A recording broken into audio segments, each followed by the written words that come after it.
అందరికీ నమస్కారం అండి. శీతాకాలం వచ్చింది. మంచి క్వాలిటీ గల కాలీఫ్లవర్లు దొరుకుతున్నాయి కదండి. నేను మా ఇంట్లో వాళ్ళు ఇష్టంగా తినే నేను చేసే కాలీఫ్లవర్ పచ్చడి తయారీ విధానం చూపిస్తానండి. ఈ పచ్చడి తయారీ విధానం మీకు నచ్చినట్లయితే తప్పకుండా ఒక లైక్ ఒక షేర్ చేయండి. కాలీఫ్లవర్ పచ్చడికి కావలసిన పదార్థాలు తయారీ విధానం చూద్దాం.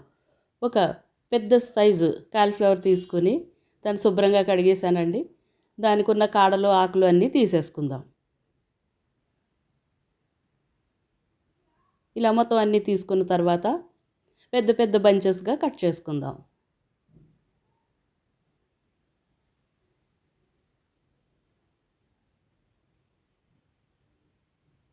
ఇలా మొత్తం అన్నీ కట్ చేసుకున్న వాటిని మనకు కావాల్సిన సైజులో ఫ్లవర్స్ కట్ చేసుకొని ఒక ప్లేట్లో వేసుకుందామండి.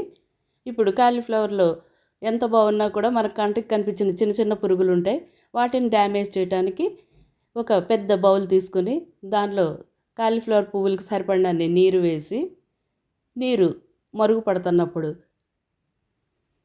1 టీ స్పూన్ ఉప్పు, 1 tea spoon vinegar, 1/4 tea spoon పసుపు వేసి మరుగునిద్దామండి.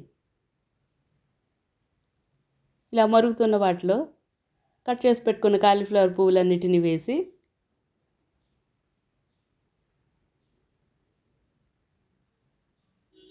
ఒకసారి బాగా కలుపుకుందాం.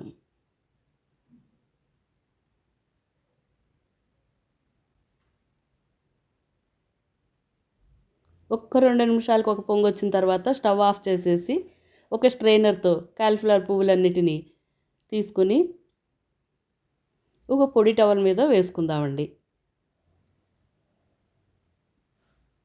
ఇలా మొత్తం నీటిలోంచి తీసిన పువ్వులన్నీ ఒక 5-6 గంటల పాటు ఎండలో కానీ ఫ్యాన్ కింద కానీ ఆరపెట్టుకోండి, నీరంతా పోయే వరకు. ఇప్పుడు కాలీఫ్లవర్ రెడీ అయిపోయిందండి. దానిలోకి మసాలాలకు కావాల్సినవి చూద్దాం.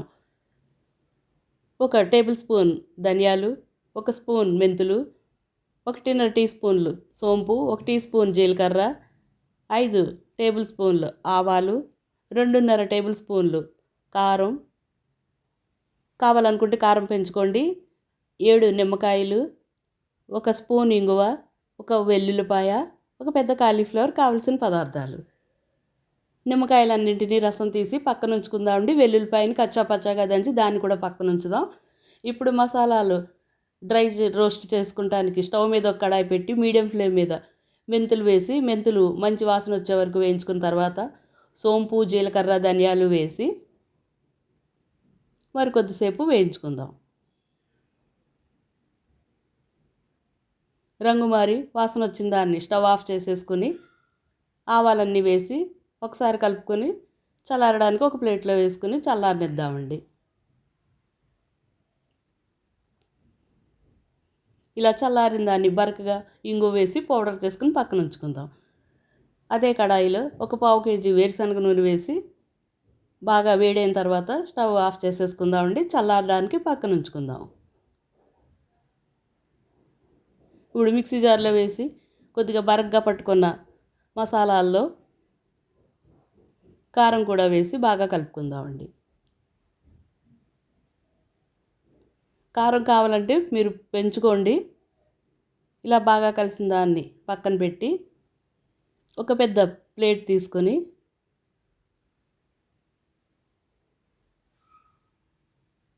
దానిలో బాగా ఆరిపోయిన కాలీఫ్లవర్ పువ్వులన్నీ వేసుకుందామండి. ఇంకా క్రిస్పీగానే ఉన్నాయి.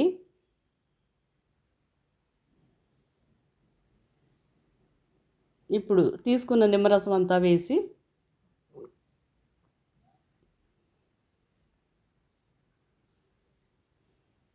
ముక్కలకు పట్టేలాగా బాగా కలుపుకుందాం. ఇలా కలిసిన దానిలో తయారు చేసి పెట్టుకున్న మసాలా అంతా వేసి అలానే కచ్చాపచ్చాగా చేసుకున్న వెల్లుల్లిపాయ ముద్ద కూడా వేసుకుని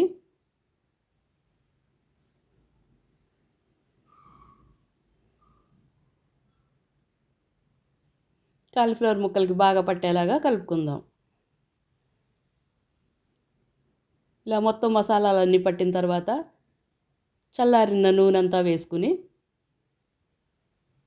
మరొకసారి కలుపుకుందాం.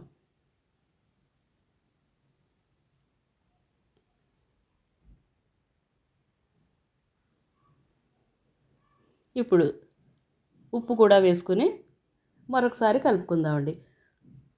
మొదటిసారి ఛానల్ చూసేవాళ్ళైతే ఛానల్ని తప్పకుండా సబ్స్క్రైబ్ చేసుకోండి. ఇంకా ఇలాంటి రకరకాలైన ఇంట్రెస్టింగ్ వంటలు తయారీ విధానాలు చూపిస్తానండి. మొత్తం ఉప్పు, నూనె, మసాలాలు, నిమ్మరసం బాగా పట్టిన ఈ కాలీఫ్లవర్ ముక్కకు కూడా మసాలా బాగా పట్టిందండి. చూస్తుంటే తినేయాలనిపిస్తుంది. దీన్ని ఒక బౌల్లోకి తీసుకుని ఒక 3 రోజులు ఉంచిన తర్వాత మళ్ళీ దాని పులుపు, ఉప్పు చూసుకొని నూనె కూడా వేసి ఒక పొడి గాజు సీసాలో స్టోర్ చేసుకుందామండి. ఇంకా వాడేద్దాం. ఈ టెంప్టింగ్ కాలీఫ్లవర్ పచ్చడి మీకు నచ్చినట్లయితే తప్పకుండా మీరు కూడా చేసుకుని రుచి చూడండి. ఒక మంచి కామెంట్ రాయండి. నచ్చినట్లయితే ఒక లైక్, మీ ఫ్రెండ్స్ ఫ్యామిలీ మెంబర్స్కి ఎక్కువ మందికి షేర్ చేయండి.